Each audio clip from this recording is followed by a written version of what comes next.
to open source, you can ask them what projects are they currently contributing to and how you can join. You can use social media. Most people talk about what the work that they are doing these days, maybe Twitter, LinkedIn.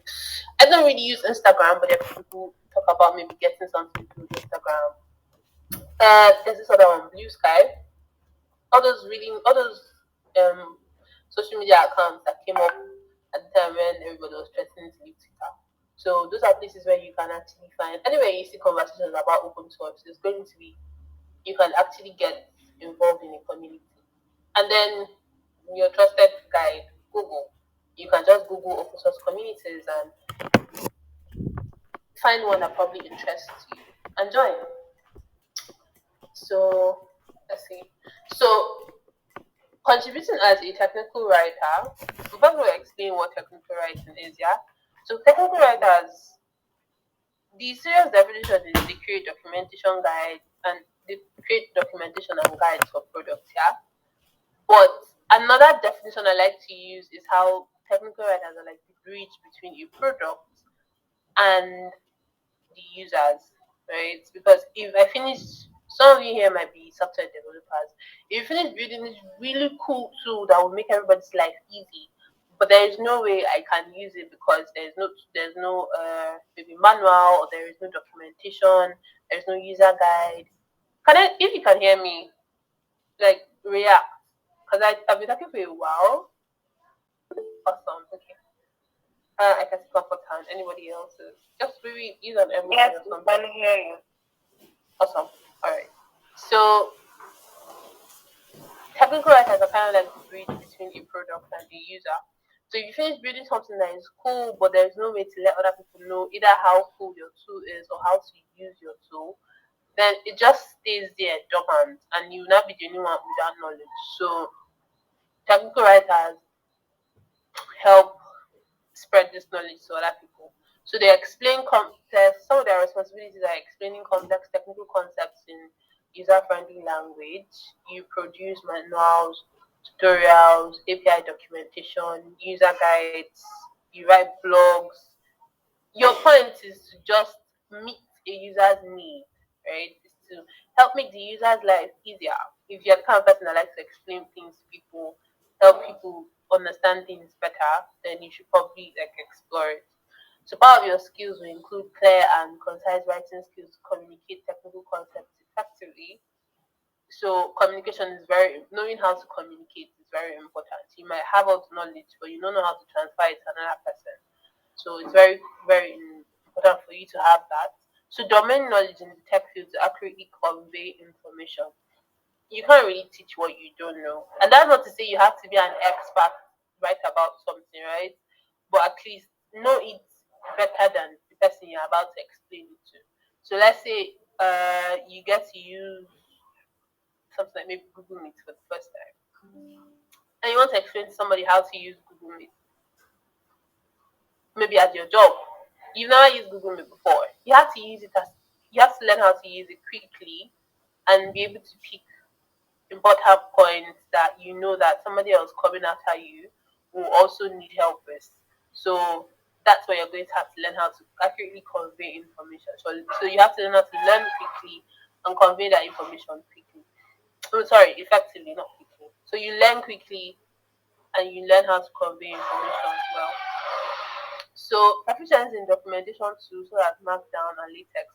The reason why it's kind of important for technical writers to know how to use all these documentation tools, learning how to use GitHub, learning how to use Markdown, README, Gitbook is because we're at the stage where uh, to like software engineering and documentation is coming like from a fusion or something like that. They're getting really close to each other these days. So in a bid to encourage engineers to write more documentation, most of the tools that are created in a way that is similar to the code that they write. So if you do maybe something like HTML now, you know what Markdown is like. It's very similar to the same Markdown that GitHub uses. So the syntax is a little different, right? Because you have to use maybe like hashes and stuff. But they're very similar and it's easier for you to understand that way if you're like a developer that's trying to transition or trying to write docs as code. That's what it's called. So you're writing documentation in the same form that code is written, and it kind of helps engineers and encourages them to write more documentation. So as a technical writer, you have to be proficient in all these kind of things. You have to learn how to use GitHub. You have to learn how to use Markdown. Have to learn how to use various Markdown tools. And that's not to say you have to be an expert, not just evil. It's very important that you're open to learning this the application of these tools as you go on. Right, next slide. So making your first contribution to open source. Usually when people are asking how do I start contributing to open source, especially for people who want to contribute to documentation, there is this whole knowledge that if you are there's this notion that open source projects don't have good documentation, and so there's like we need people who know how to write technical documents, right? And so when most people join these communities, they join with the whole mind that, oh, I'm about to go and revamp this community's documentation. And while that is not a bad thing, you can't really give tangible contribution to a community that you've not understood, right? So, first things first, when you finally found the project that you like and you want to contribute to, understand the community. This part actually takes a while for some people. There are people who actually join a community and they are able to pick up in 2-3 weeks. You've learned everything that you need to learn at least to make your first contribution. And then for some people, it takes 3 to 6 months. That's not a bad thing. I don't think you should beat yourself up if you join a community and it takes a while for you to get used to them. That's actually normal. So one of the first things you want to do is understand your community. After understanding your community, then you understand their documentation. Because if you want to contribute this, you have to know what you're dealing with, and then be able to easily pick what might be a pain point or what might be something that you could work on better for them. So understand your community, understand your documentation, ask a lot of questions. You're new. Everybody understands that you're new. And the beautiful thing about open source communities, for most of them anyway, is that they're very open to people who are willing to contribute. So when you join and you are uh, interested in contributing, it helps them feel. There's a lot of people that are actually very willing to help you out. So understand the documentation, ask a lot of questions. I forgot to add here, but don't be entitled. Here's the thing. So when somebody joins a community, right, you have to understand that there are a lot of people from different time zones, and that sometimes the people that have answers to your questions might not be in the same time zone as you. So first of all, don't DM people unnecessarily unless they've let you know that okay, it's time for you to text me individually. Most of the questions that you want to ask can always be asked on the general channel. And that's even more helpful to you because somebody else can be able to answer your question and answer it. And then if you ask a question and you don't get an answer immediately, calm down, right? These other people have everybody else, same as you, has like their own lives and they've probably also not even actually seen your message. So your question will be answered, you get attended to, but don't ask in a way that gives the notion that you're entitled to somebody else's time, right? And I think another thing is to learn how to communicate properly. So if because of how there's very little time and there's very okay, like for instance, I might be in UTC plus one, and another person is in UTC plus six. That's like very long time zone shift. So if you have a question or you have something you want to say, communicate it properly. So the minute I come and see it, I can easily answer you. And even if you were sleeping when I answered you, when you wake up, it helps you out immediately. So don't try to be a docu savior. This is what he came up with. I am a mentor when he sent me one link, and we kind of it helped when I understood how, like the point I mentioned earlier, that you should not join a project with the aim of saving that documentation in quotes when you've not actually even understood it. Maybe because they told you that all open source projects don't have good documentation. So don't commit to a project and decide that you're going to see their documentation when you've not first of all understood every single thing about it, right? So join a community, understand the documentation, ask questions, do what needs to be done, but don't assume that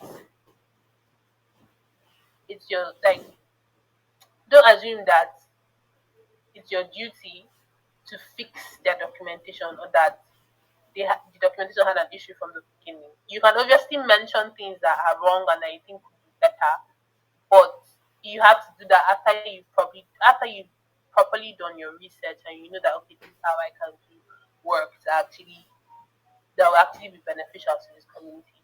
So when you finally figured out all these things, then you find a good first issue to work on. If you researched your community and understood their documentation, finding a good first issue should not be a problem, right? So when you find your first good issue, your good first issue, then you make changes and then you submit a pull request. I don't know how many people, if you're familiar with GitHub here, let me know. Like just raise up your hand or send an emoji or something. Let me see. I also know if there are people that are entirely new. Alright, so Mina she says she knows GitHub. That's cool. Are there people here who are entirely new to GitHub? Okay, so Jane knows. Hmm. Is anybody here entirely new? Just when you have experience or I feel like using around too. Alright, cool. So I sent an article link earlier. It has like practical steps for your first contribution. So in case you're like entirely new, it would help you make first time contributions. So let's see. So when you're making your changes, submit your pull request and you communicate with your project maintainers. This is also another important point. When you communicate with your project maintainers, there's no guarantee that they will accept the changes you made.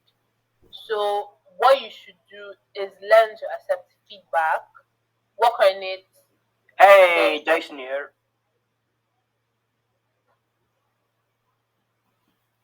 Sorry about that. Please continue.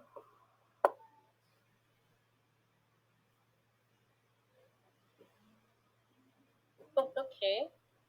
So when you communicate with them and they give you feedback, Mute.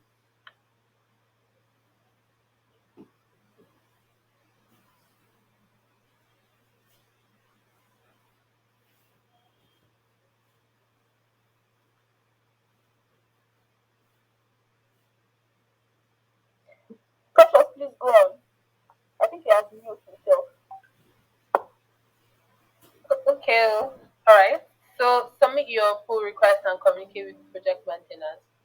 Then, so when they give you feedback, be very receptive to it. Don't be offended, actually, because it can be you might take it personal, but that's something you should learn. You shouldn't take those kind of things personal. Implement it, learn from it, and then move on so that it can help you the next time. And you might get lucky; it may actually be merged, or you may actually not get merged, but you've learned something from this, especially as a first time coach. All right, next slide. So,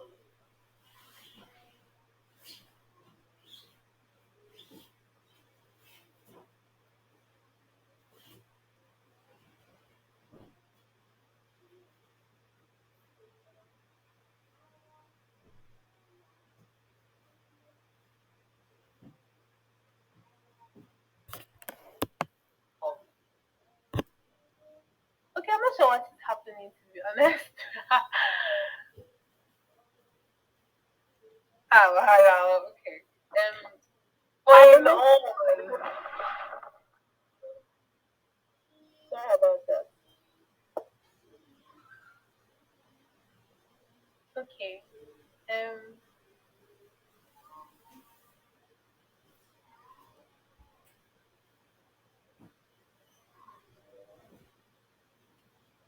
I think it's because the link was shared openly, so there is no telling who joined or who did not join.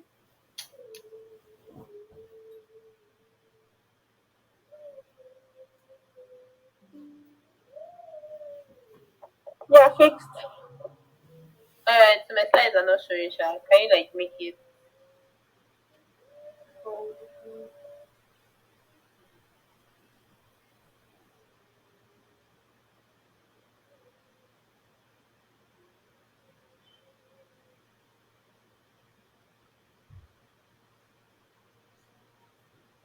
Can you see your slide?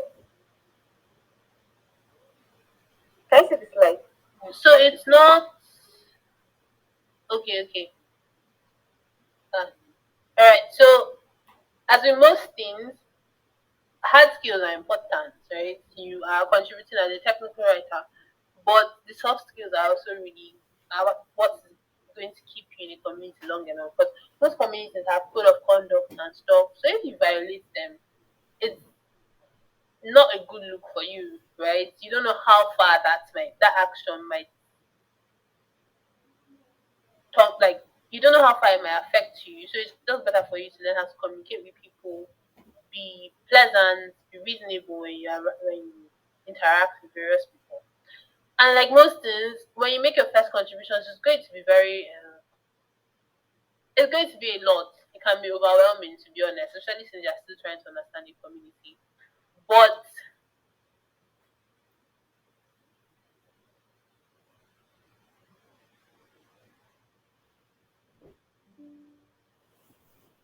so comfort, there's another person that is present. Can you kick him out? Alright, thank you.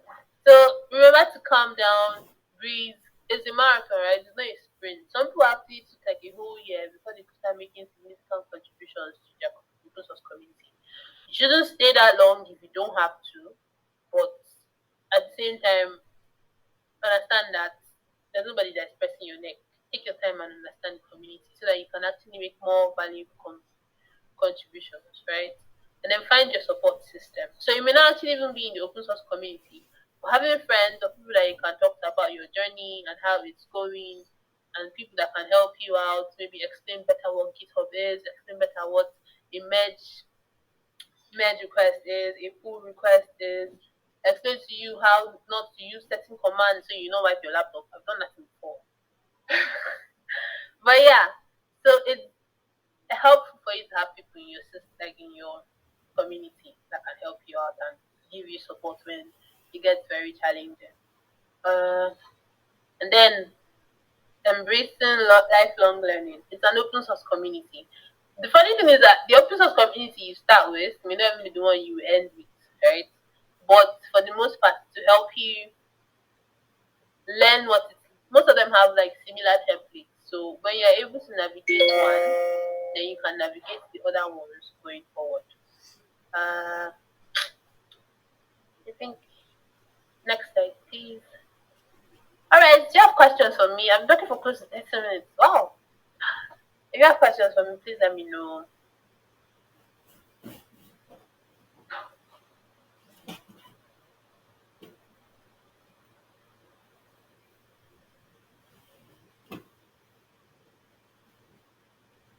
High pressures. High pressures. Can you hear Hello, me? I can hear Yeah, you. I have a question. So I recently pivoted into the technical writing space. So my main question is, how can you start as a, like, from not knowing anything to going to go and like pick one or two documentations and um just how can you start contributing to open source, like since this is like the month of contribution, like how can we start, like the first thing, is it to first form the project, then clone it, or right there we can edit the markdown. Like I don't even really understand my way around contributing to open source as a technical writer. So I didn't hear the second part. You said, is it to fuck the project or what? Yeah, I'm like asking, like, what are the steps? What are the steps? Do you need to like speak to the maintainer first, or just go on ahead to just pop the project, work on it, then push it back to GitHub? Is it a project that you're familiar with, or like you just met it for the first time? No, I'm familiar with it. Alright, so since you already know your way around the project, yeah, one of the one of the things that can help you can actually speak to like a maintainer. So you obviously know people that are the maintainers in the community, right? And you can let them know, hello A or B. I'd like to make, and I think Hacktoberfest is one of the best times to actually make your first open source contributions, because everybody is very open to getting more people that will make their first contributions through Hacktoberfest. There's like this whole global community event thingy. So people are very excited about it. So you can let your maintainers know that, oh hey, also right. So you can tell them I want to contribute to the documentation. It will also help you if you've done your own research of the documentation. If you read through it and you're like, this is probably something that I can maybe word better or I can make easier for certain people. Maybe the English I use here is too technical. I want to tone it down a little bit for other people that may not be entirely very technical to understand the project. So before you actually go to meet the maintainer, it's good for you to know what you actually want to do, what kind of contribution you want to make to the documentation, and then you can now let them know that I want to make this contribution to the project, and this is what I want to do, and then you can now create maybe a GitHub issue to let people know that GitHub issues actually count as contributions, right? So you may not really have. So you know how I said you don't have to be like an expert as a document, as a like technical writer or something. And you can actually pick up a skill in open source community.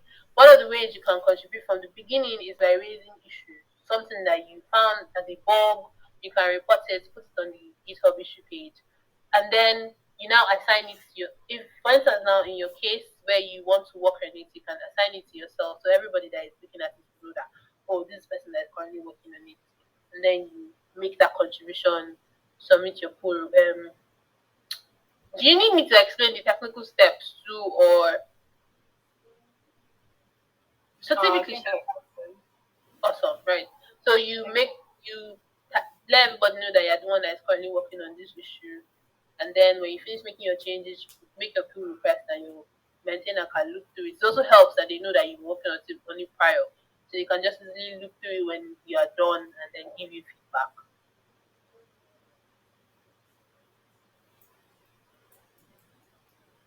Did you?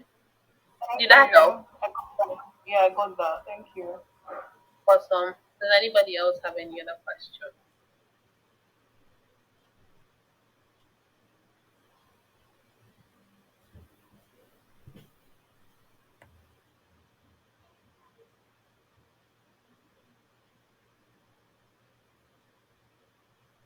All right. Since there is no question, I think I already introduced myself in the beginning. That's what my face looks like for some days. So my name is Precious Onyoguchi. I am a technical writer and open source and DEI advocate. And that's my Twitter handle. I'm pretty sure that's actually the same handle that is on practically any social media platform that I am coincidentally in. So you can find me on Twitter. It's it. If you mistakenly find me on Instagram, you can add me, but I'm very, very, very, very inactive. So, yeah, Twitter is probably your best bet. And LinkedIn too. So thank you so much for your time today. Thank you, comfort. Thank you, Precious. And guys, I'm really sorry for all the interruptions. Okay, so if you have further questions, you can reach out to her on Twitter at fresh0. That she will respond to all of your questions. But if you're part of the community, you can just drop your questions on the community and then we'll get we'll get the questions to her and then get your answers for you. So the slides will be released shortly. First of all, Yes, yes. okay, yeah, the slides will be released for everybody that turned in late. Yeah. And for others that might be interested but are not on this call. Yeah. So like I said, this is a series and we'll have another session on Friday. So if you missed out,